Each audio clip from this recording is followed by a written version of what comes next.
All right, so let's move on to commercial activities. With almost no natural resources other than land, no access to the ocean, and extremely dense population, Rwanda's economic possibilities are extremely limited. Coffee has been the most important export, followed by other agricultural products such as tea and pyrethrum. Since the 1970s, Rwanda's economy has been heavily dependent upon foreign economic assistance. Foreign aid has financed the construction of roads, water, electric system, and the development of new economic ventures, most recently flowers for export. These ventures have generally benefited only a limited elite associated with the government, while doing little to address the growing poverty of the masses. I'm not sure if that's the situation now, so I would appreciate if somebody can update us, because I hear a lot of great things happening in Rwanda. Let's move on to the major industries. Rwanda has developed a few small industries to meet local demands for products such as bottled beer, soap, and fabric, but these provide little employment and contribute little to the economy. Let's move on to the trade.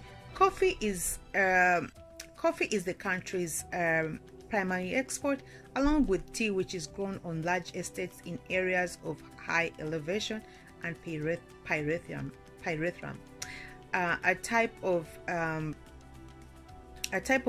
crop grown as a natural insecticide. Since the 1990s to 1994 war, Rwanda has become more involved in international trade with Uganda and Congo. Rwanda has been a major transport center for gold, diamonds, and other commodities mined in Congo. Let's move on to social stratification, classes and castes. Historians have described the pre-colonial division between Hutu, Tutsi, and Twa as both a class and a caste division, though either term is wholly accurate.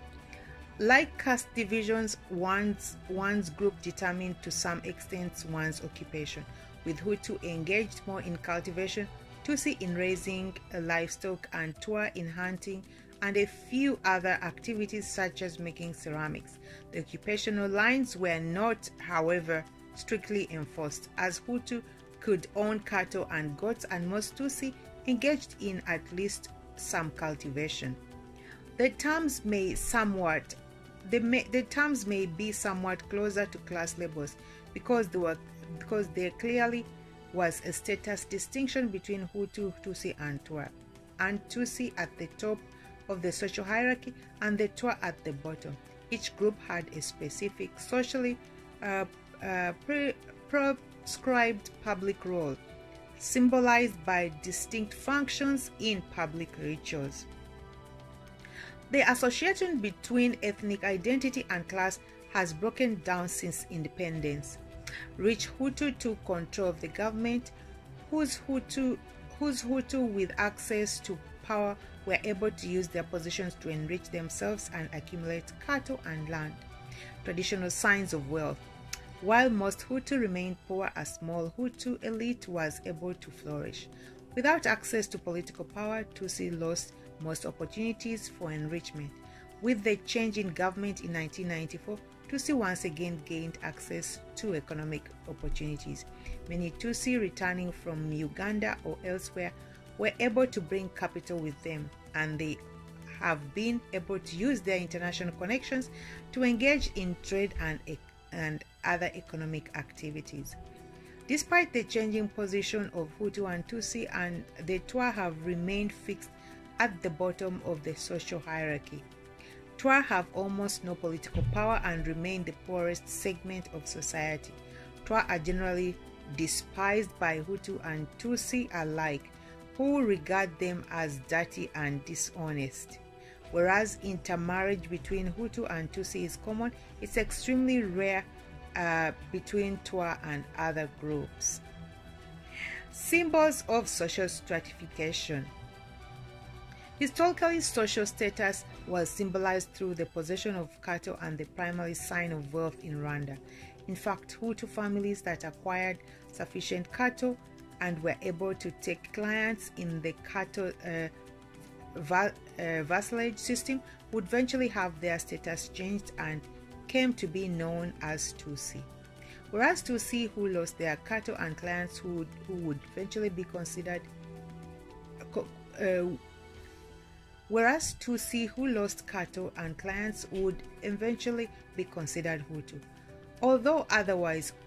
Although ownership of cattle is no longer associated with ethnic identity, it remains an important symbol of status. Other historical symbols of high social status, such as elaborate hairstyles and distinctive dress, are no longer in practice. Social status in contemporary Rwanda is reflected in the knowledge of French or English, which demonstrates a degree of education, and in the possession of consumer goods such as vehicles and televisions. Two are identified in part by their distinctive patterns of speech. While Kinyarwanda is generally spoken using 3 tones, Twa speak Kinyarwanda with 2 tones. Let's look at the political life. Rwanda had a powerful president assisted by a multi-party. Rwanda has a powerful president assisted by a multi-party cabinet and a prime minister. The National Assembly and the judiciary have little independent power in practice. The country is divided into 12 regions known as prefectures, led by a prefect named by the president. The prefectures are divided into communes, led by burgomasters, and the communes into sectors. In 1999, local elections were held throughout Rwanda for the first time in a decade, but the level of competition was constrained by continuing political repression. The government promised presidential and legislative elections within the next 5 years. The political system evolved from a single-party state implemented by President Habyarimana in 1975, under pressure from the pre-democracy movement and from the Rwandan Patriotic Front Party. Politics was legalized in 1991.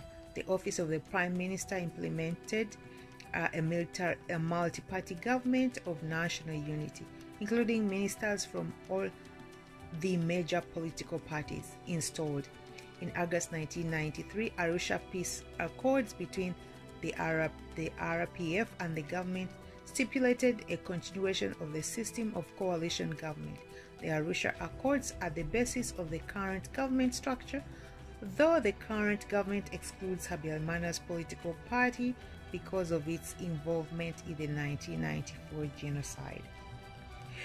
Let's look at the leadership and political officials. With its long history of royal rule and social status divisions, Rwanda has strong hierarchical political traditions. Relations with politicians, like other social relations, are highly regulated by status roles. Common Rwandese are expected to show deference to their politicians, whose positions give them social status. In exchange for deference and loyalty, politicians are expected to provide their constituents with services and opportunities. Political officials must in turn show deference and loyalty to their political superiors and help to create popular support for the government, or risk losing their positions. While public political positions are formal and differential, behind the scenes, Rwanda's politics has long been an arena of clans disdain, plotting, and intrigue. Various clans competed for power in the royal court as alliances shifted and groups sought to increase their power through spying and assassination.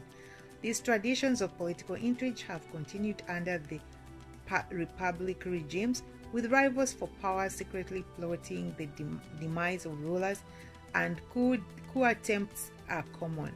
Coup attempts common. Such duality can be seen in the grassroots level, where public deference by citizens may mask private resistance and disobedience. Let's move on to social problems and control. Traditionally in Rwanda, the local community played the primary role in maintaining social order. When crimes were committed or disputes arose, a council of elders would convene to reach a fair settlement in a process known as agasasa. The colonial rulers repressed the system while implementing a Western legal system. Nevertheless, informal local controls on behavior remained important, in part because the use of legal systems for political purposes undermined public confidence in it. Political authorities have frequently used informal means of repression against opponents, such as civilian militia, or maintained their power. In the early 1990s, for example, as the Habyarimana's regime lost public support, soldiers, police, and the civilian groups targeted opposition groups to arrest, torture, and assassinate. The regime promoted anti-Tutsi rhetoric in the hopes of attracting support from Hutu. The regime arrested Tutsis and began to organize an anti-Tutsi violence, which ultimately culminated into the genocide that took place from April to July in 1994. The Rwandan Patriotic Front took power through force in July 1994, leaving problematic legacies of the ethnic violence and war. As a mostly Tutsi movement, the RPF has difficulty gaining the support of the mostly Hutu population, and thus used extensive force to maintain order. Immediately after taking power, the RPF began to arrest people suspected of involvement in the genocide, and within a few years placed over 100,000 people in prison. Many critics claim that many of those in prison were innocent, and that the regime was more interested in establishing control than in honestly seeking injustice. The RPF, like its predecessor in power, also used force against civilian population. The government recently initiated a program to renew the agasasa system, but the program did not receive substantial local support. Let's look at the military activity. At least since 1973 coup by the chief Juvenal Habyarimana, the military has been a dominant force in Rwanda's political life. The prominence of the military increased remarkably after the 1990 RPF invasion. Since the victory of the RPF labor movement in the war in 1994, the military has dominated the political system, even though it remains officially a civilian regime. Many RPF military officials hold positions in government ministries, and most observers consider them the real power in the government offices. Paul Kagame, who served simultaneously as head of the army and vice president, became president in 2000. Officials who disagree with the RPF leadership, particularly the core of the Tutsi officials around Kagame, are removed from office. Let's move on to the social welfare and change programs. Social assistance in Rwanda has traditionally been provided by family members and neighbors. Christian churches have gradually taken on increasing role in providing welfare and assistance. Beginning in the 1990s, Rwanda began to receive substantial bilateral and multilateral development assistance. Since the 1994 war, hundreds of international non-government organizations have also become involved in relief and development efforts. Despite the programs, Rwanda remains among the 10 poorest countries in the world. I don't think that's the case anymore. Anyhow, let's move on to non-government organizations and other associations. Many of Rwanda's historical social organizations were eliminated either by colonial regime or the collapse of the monarchy. Today's religious groups are the most important non-government organizations in Rwanda. Christian churches sponsor not only many religious associations but also other social groups such as women's groups, youth groups, farmers, cooperatives, numerous economic groups such as rotating credit societies have been founded in the past 2 decades. A number of organizations for widows and orphans has also been created, while non-government organizations have become increasingly important in recent years. The level of group membership and activity in Rwanda remains relatively low. Alright, so let's move on to gender roles and statures. Division of labor by gender. Agriculture work is divided between women and men. Men clear the land and assist women in breaking the soil, while women engage in most of the day-to-day farming activities such as planting, weeding, and harvesting. Men bear the primary responsibility of overseeing livestock, assisted by youth who act as shepherds. Men also do heavy jobs around the house such as construction, while women are responsible for maintaining the household, raising children, and preparing food.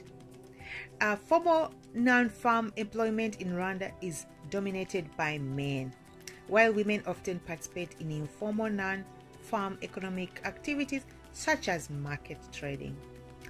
Let's look at the relative status of women and men. In pre-colonial Rwanda, even at the most positions of public authority were reserved for men. Women enjoyed a modicum of political and economic growth, as exemplified by the power position of the Queen Mother. The relative position of women eroded during the colonial period and never fully recovered. Women in contemporary Rwanda hold few political positions and have limited economic power, as seen in the difficulties women have in inheriting land and property. Many women's associations have attempted to increase the status of women in recent years with little apparent success. Let's look at marriage. Marriage is considered the most basic social institute in Rwanda. The pressure to marry and have children is quite heavy. Unlike the past, most couples today select their own mates through approval of the family is expected. Marriage across ethnic lines between Tutsi and Hutu is relatively common. Polygamy, once extensively practiced, has become uncommon except in some rural areas such as the Northwest. The decline in polygamy has been accompanied with a sharp increase in levels of divorce and remarriage. Women bearing children out of wedlock was once punished by banishment or death. Illegitimacy remains strongly stigmatized, though it is also relatively common. Let's look at the domestic unit. Rwandans consider children a sign of wealth, and bearing children is an important social duty. As a result, Rwanda has the highest rate of fecundity in the world, and Rwandan families are generally quite large. Rwandan families typically live in a single family compound consisting of several buildings surrounded by a hedge or fence. Each wife, if there is more than one, typically has her own house in the compound, as do the elderly parents. The husband's extended family typically lives in close proximity on the same hill or on a nearby hill. The wife's family may also live nearby or may be from farther away, but both the husband and the wife's kin have important socially defined relations within the family. Let's look at the inheritance. Upon a father's death or retirement from active labor, the land and property are traditionally divided between the sons. The eldest surviving son is expected to take care of his mother and any unmarried sisters after his father's death. While wives and daughters have not normally been forbidden from inheriting, in practice, inheritance by women has been difficult. In recent years, inheritance law has been revisited to allow women to inherit more easily. Let's move on to kin groups. Clan groupings historically have been important social relations in Rwanda, but their significance has declined over the past century. Clan affiliations were passed down from father to child and cut across ethnic lines, with each clan including Hutu, Tutsi, and Twa. Competition between clans for political power as a major source of conflict in pre-colonial Rwanda. Today, clans serve little purpose beyond helping to define marriage partners, since people continue to be expected to marry outside their clans. Let's move on to socialization. Infant care. The mother plays a primary part in caring for infants, but also is assisted by other female relatives and by their older female children. Women generally carry their children on their backs for at least the first year or until they bear another child. Child rearing and education. The mother has the primary responsibility for child rearing and education. Her eldest brother, the maternal uncle, also plays an important role in overseeing the moral development and socialization of the children, ensuring that they learn social traditions. The state has assumed the responsibility for providing informal education for children. Although only 60% of the children ever attend school, even the small required fees are too much for many families to afford. Children continue to be named in public ceremony 8 days after their birth. But many other initiation rites are now rare. Tutsi children were once sent to the royal court for training and initiation, but this practice was abolished along with the monarchy.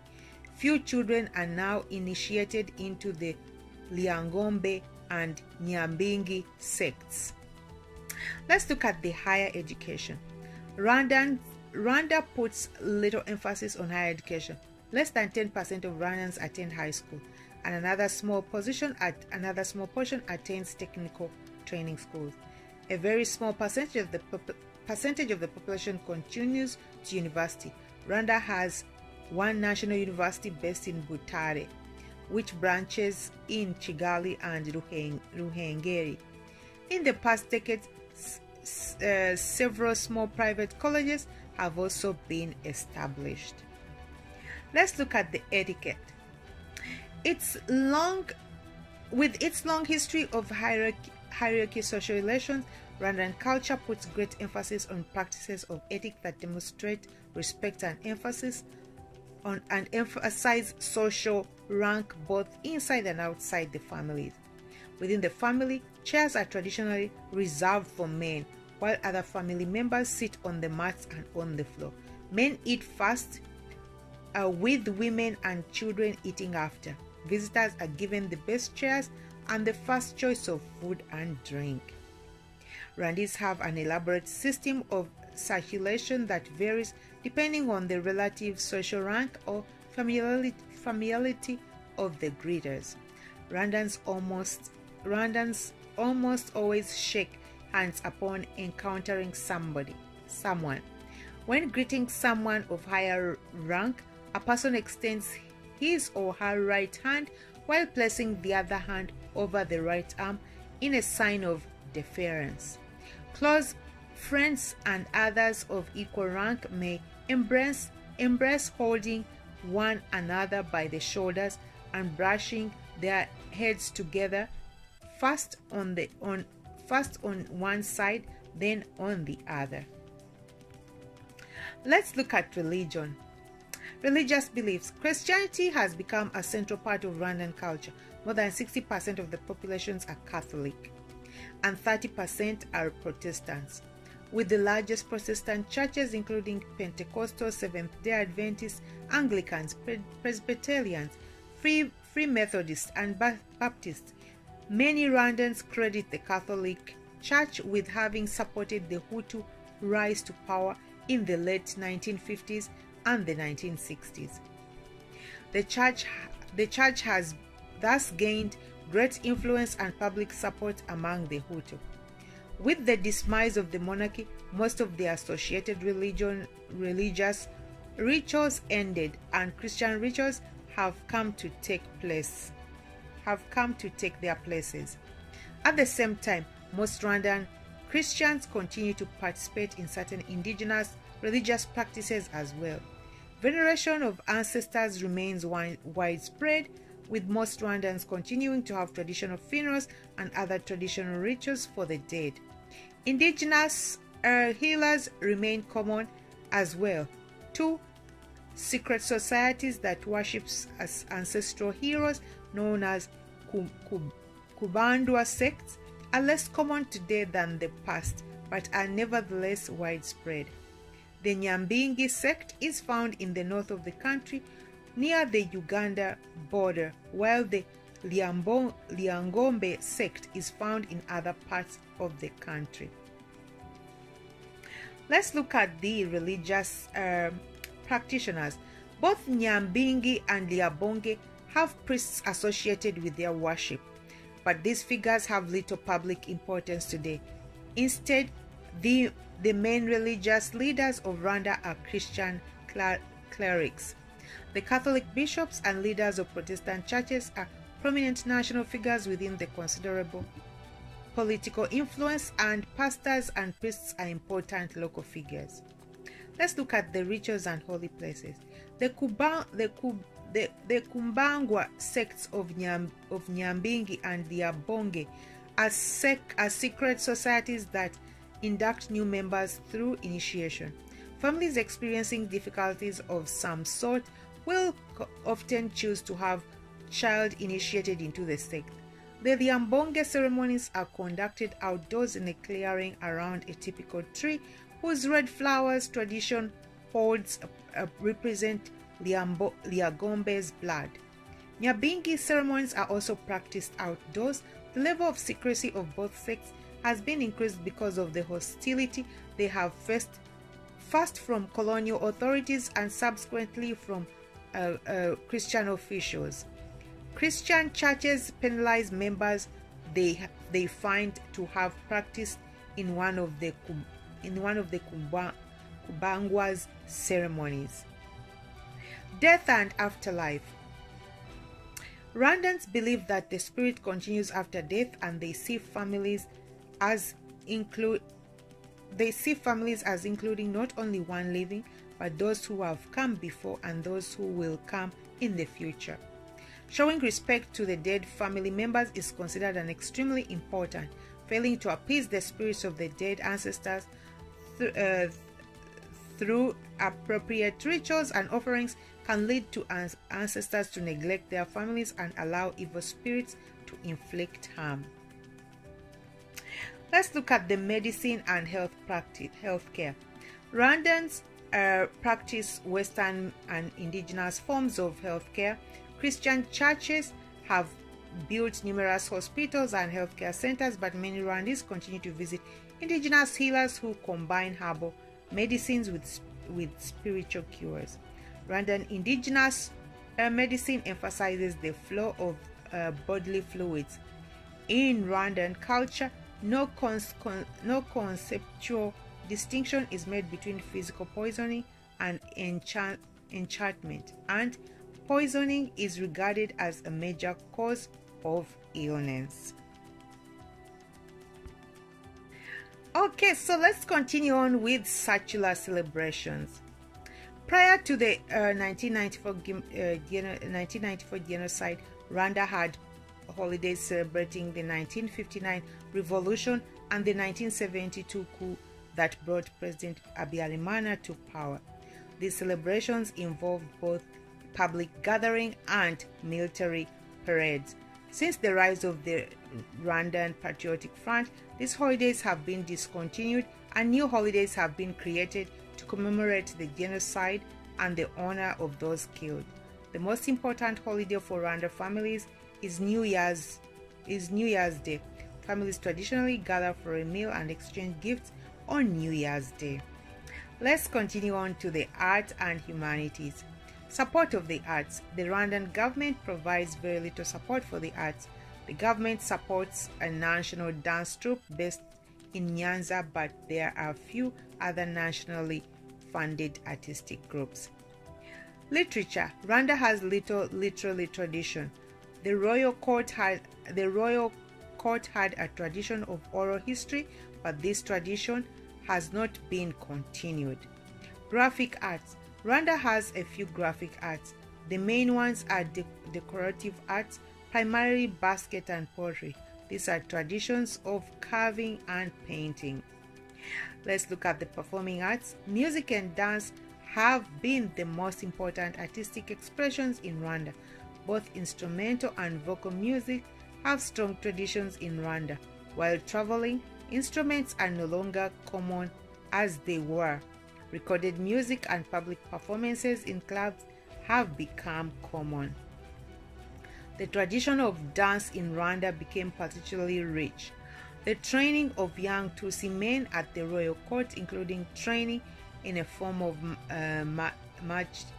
martial dance that involved drumming and demonstration of prowess by individual dancers. This intore dancing has been preserved since the demise of the monarchy through a national dance troupe, and the tradition is widely taught in schools. Other types of dances were important in public ceremonies and continue to be performed at weddings and other celebrations. Let's look at the state of physical and social sciences. The physical and social sciences were weak in Rwanda even before genocide, but they were completely decimated by the violence. Rwanda is heavily dependent upon foreign scholars and researchers for scientific advances and social analysis. Alright, so I believe we've come to the end of our fun and interesting facts about this beautiful country, read to you by yours truly, Christine, compiled by everyculture.com if you want to check them out, courtesy of Exhibit Africa Ubuntu Initiative. I would strongly encourage that if you have any events, current events, as opposed to what we've shared here, please feel free to share those in my comment section. Until our next video, it's been yours truly, Christine. Ciao for now.